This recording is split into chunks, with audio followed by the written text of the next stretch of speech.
ஏசாயா 21 அதிகாரம் 1 முதல் 17 வரை. கடல் வனாந்தரத்தின் பாரம். சுழல் காற்று தென் திசையிலிருந்து எழும்பி கடந்து வருகிறது போல பயங்கரமான தேசமாகிய வனாந்தரத்திலிருந்து அது வருகிறது. கொடிய தரிசனம் எனக்கு தெரிவிக்கப்பட்டது. துரோகி துரோகம் பண்ணி பாழாக்குகிறவன் பாழாக்கி கொண்டே இருக்கிறான். ஏலாமே எழும்பு, மேதியாவே முற்றுகை போடு. அதனாலே உண்டான தவிப்பை எல்லாம் ஒழிய பண்ணினேன். ஆகையால் என் இடுப்பு மகா வேதனையால் நிறைந்திருக்கிறது.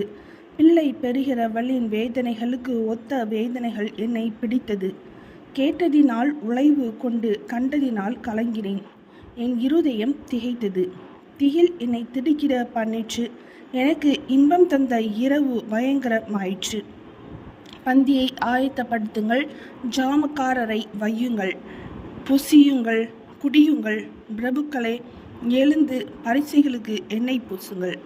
ஆண்டவர் என்னை நோக்கி, நீ போய் காண்பதை தெரிவிக்கும்படி ஜாமக்காரனை வை என்றார். அவன் ஒரு ரதத்தையும் ஜோடு ஜோடான குதிரை வீரரையும் ஜோடு ஜோடாக கழுதைகளின் மேலும் ஒட்டகங்களின் மேலும் ஏறி வருகிறவர்களையும் கண்டு மிகுந்த கவனமாய் கவனித்து கொண்டே இருந்து, ஆண்டவரே, நான் பகல் முழுவதும் என் காவலிலே நின்று ரா முழுவதும் நான் என் காவலிடத்திலே தரித்திருக்கிறேன் என்று சிங்கத்தை போல் சத்தமிட்டு கூப்பிடுகிறான். இதோ, ஒரு ஜோடு குதிரை பூண்ட ரதத்தின் மேல் ஏறி இருக்கிற ஒரு மனுஷன் வருகிறான். பாபிலோன் விழுந்தது விழுந்தது, அதன் விக்கிரக தேவர்களையெல்லாம் தரையோடே மோதி உடைத்தார் என்று பிரதியுத்தரம் சொல்கிறான். என் போரடிப்பின் தானியமே, என் களத்தின் கோதுமையே, இஸ்ரவேலின் தேவனாகிய சேனைகளின் கர்த்தரால் நான் கேள்விப்பட்டதை உங்களுக்கு அறிவித்தேன். தூமாவின் பாரம். சேயரிலிருந்து என்னை நோக்கி, ஜாமக்காரனே, இரவு எவ்வளவு செஞ்சது என்று கூப்பிட்டு கேட்க, அதற்கு ஜாமக்காரன், விடியற்காலம் வருகிறது, ராக்காலமும் வருகிறது. நீங்கள் கேட்க மனதானால் திரும்பி வந்து கேளுங்கள் என்று சொல்லுகிறான். அரபியாவின் பாரம். திதானியராகிய பயண கூட்டங்களே, நீங்கள் அரபியாவின் காடுகளில் தங்குவீர்கள்.